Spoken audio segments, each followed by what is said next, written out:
ఆడంగల్ copy అని FMB అలాగే bank copy తోటి వెళ్ళి వారి యొక్క నమోదును చేసుకుంటారు సార్.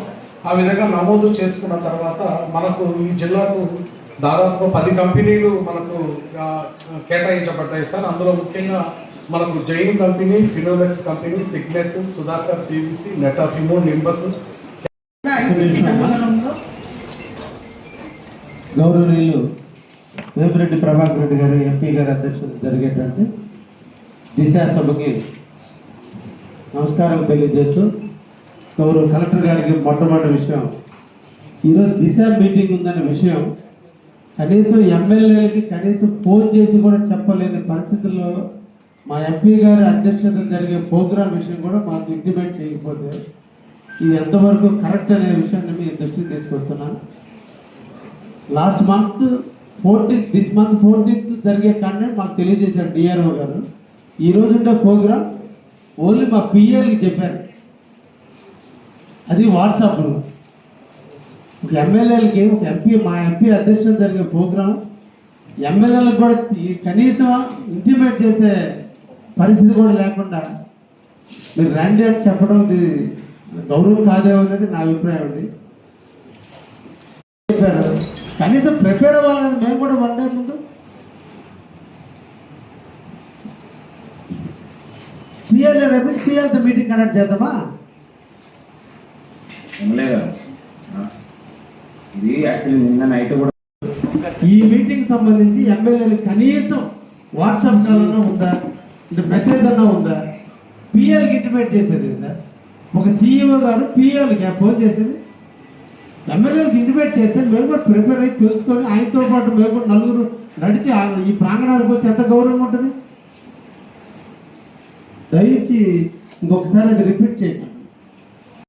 ఈ ఫసల్ స్కీములో ఆరోగ్యశ్రీ లాగా హెల్త్ పాయింట్ ఆఫ్ వ్యూలో ఎలా అయితే ఆరోగ్యశ్రీ లాగా మనం గవర్నమెంటే పే చేస్తుందో, ఈ ఇన్సూరెన్స్ కూడా పెట్టినప్పుడు సెంట్రల్ గవర్నమెంటే పే చేసేదాన్ని పెట్టారన్న. ఇప్పుడు అది స్టేట్ తీసేశారు. అది మీరు కొంచెం రికమెండ్ చేస్తే రైతులు చాలా యూజ్ఫుల్గా ఉంటుందన్న. ఇప్పుడు ఏంటంటే బ్యాంక్ లోన్ తీసుకునే వాళ్ళకి బ్యాంక్ దగ్గర జమ చేసుకుంటున్నారు 160 రూపీస్ ఎంతో. అదే అన్న, దానికి ఇంట్రెస్ట్ కూడా ఇటువంటి ప్రాబ్లమ్స్ ఏదైనా ఉంటే సెంట్రల్ గవర్నమెంట్ ఖచ్చితంగా చేస్తుంది. మీరు కొంచెం రికమెండ్ చేస్తే ఇది మంచి రైతులకు సంబంధించిన కాన్సెప్ట్, మెయిన్గా నెల్లూరు జిల్లా రైతాంగానికి మంచి ఉపయోగపడే కాన్సెప్ట్.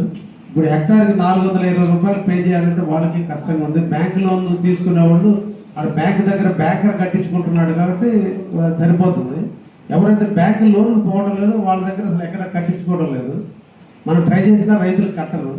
దీన్ని సేమ్ ఆరోగ్యశ్రీగా ప్రజలకు ఎలా హెల్త్ పాయింట్ ఆఫ్ ఆరోగ్యశ్రీ ఉందో రైతులకి ఇది ఫసల్ బీమా స్కీమ్ కూడా చేస్తే ప్రధానమంత్రి గారు కూడా చేస్తారు. దీని మీ ద్వారా కొంచెం దీన్ని ట్రై చేయండి.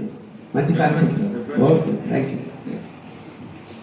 కేంద్రాలు ఉండేటువంటి డిపార్ట్మెంట్లు అన్నింటిలో కూడా చాలా గొప్ప డిపార్ట్మెంట్ అంగన్వాడీ. గర్భవతులు మొదలుకొని బాలింతల వరకు పిల్లలు 72 నెలల పాటు ఎదిగేంత వరకు కూడా అంగన్వాడీకి సంరక్షణలో పెరిగితే, పౌష్టికాహారం కరెక్ట్గా ఉంటే, న్యూట్రియంట్ ఫుడ్ కరెక్ట్గా ఉంటే, పుట్టే బిడ్డ ఆరోగ్యవంతుడైతే భారతదేశానికి ఒక ఆరోగ్యవంతుడిని అందించేందుకు బాగుంటుందని, అదేవిధంగా తల్లి ఆరోగ్యంగా ఉంటే పిల్లలకి మంచి పౌష్టికాహారం అందిస్తుందనే ఉద్దేశంతో ప్రపంచవ్యాప్తంగా యునెస్కోలో ఐక్యరాజ్య సమితి నుంచి పుట్టుకొచ్చింది అంగన్వాడీ కేంద్రాలు. అటువంటి దాన్ని మన భారతదేశ ప్రభుత్వం ప్రతిష్టాత్మకంగా తీసుకొని ఈరోజు అంగన్వాడీ కేంద్రాలను ఏర్పాటు చేస్తున్న విషయం అందరికీ. ఈ సందర్భంగా నేను కోరుకునేది ఏంటంటే, అంగన్వాడీ కేంద్రం ద్వారా మనం రోజు పిల్లలకి బాలామృతం కానీ తల్లులు కానీ ఇచ్చేటువంటిది డిస్ప్లే బోర్డులు పెడితే అంగన్వాడీ కేంద్రాల దగ్గర ఇంకా కూడా గ్రామంలో అందరికి కూడా అవేర్నెస్ వస్తుంది. దీనివల్ల అందరూ దాన్ని చూసుకొని దీని యొక్క ఇంపార్టెన్స్ ఏంటంటే, హ్యూమన్ బీయింగ్ సైకాలజీ, పెద్ద సోపు వాడితేనే మన పెద్దవాళ్ళు అనుకుంటారని, లైఫ్ బాయ్ వాడితే చిన్నవాళ్ళు అనుకుంటారని ఒక నెగిటివ్ ఇంపాక్ట్ ఉన్నట్టుగానే మేము ప్రైవేట్ హాస్పిటల్లోనే చూపించుకుంటేనే మా బిడ్డ తల్లి బాగుంటుంది, అంగన్వాడీ కేంద్రాల్లో పోతే ఏదో చిన్నవాళ్ళు అనుకుంటారనే భావన ఇంకా పల్లెటూరులో కొంత ఎక్కువగా ఉంది. ఇది అవేర్నెస్ తీసుకురావాల్సిన అవసరం అంగన్వాడీ కేంద్రాల మీద ఉంది. ఎక్కువ మంది ఇప్పుడు కూడా బాలింతలు అదేవిధంగా గర్భవతులు పిల్లలు ఉన్నప్పటికీ కూడా అంగన్వాడీ కేంద్రాల్లో సింగిల్ డిజిట్స్లోనే ఆగిపోతున్నారు. ఈ అంగన్వాడీ వర్కర్స్ కానీ హెల్పర్స్ కానీ వీళ్ళు ఇంకా కూడా దాన్ని మోటివేట్ చేయాలి. మీరు తల్లులకి ఇచ్చేటువంటి ఏదైతే ఉందో దాని డిస్ప్లేలో బోర్డు రూపంలో మీ అంగన్వాడీ కేంద్రాల దగ్గర కానీ పెట్టడం జరిగితే, అదేవిధంగా పిల్లలకి పుట్టిన పిల్లలకి 6 నెలల నుంచి 72 నెలల వరకు ఏమేమి ఇస్తామనేది తెలియజేసి దీనివల్ల ఇన్స్పైర్ అయ్యి ఎక్కువ మంది దీన్ని సందర్శించి దీంట్లో జాయిన్ అయ్యేదానికి అవకాశం ఉంటుంది. అదేవిధంగా ఏ గ్రామంలో ఎలిమెంటరీ స్కూల్ ఉందో అక్కడ మళ్ళీ ఒక అంగన్వాడీ కేంద్రం ఉండేటట్టు గౌరవ కమిటీ చైర్మన్ గారిని అడుగుతున్నాం. ప్రభుత్వానికి సెంట్రల్ గవర్నమెంట్ తెలియజేసి ఎక్కువ అంగన్వాడీ బిల్డింగ్లు కానీ మనం తీసుకురాగలిగితే దానికి బాగుంటుంది. రెండోది కట్టిన దగ్గర అంగన్వాడీ బిల్డింగ్లు కట్టిన దగ్గర నిన్న వర్షాలు వస్తే మడుగుల్లాగా నీళ్ళు అయిపోతుంది.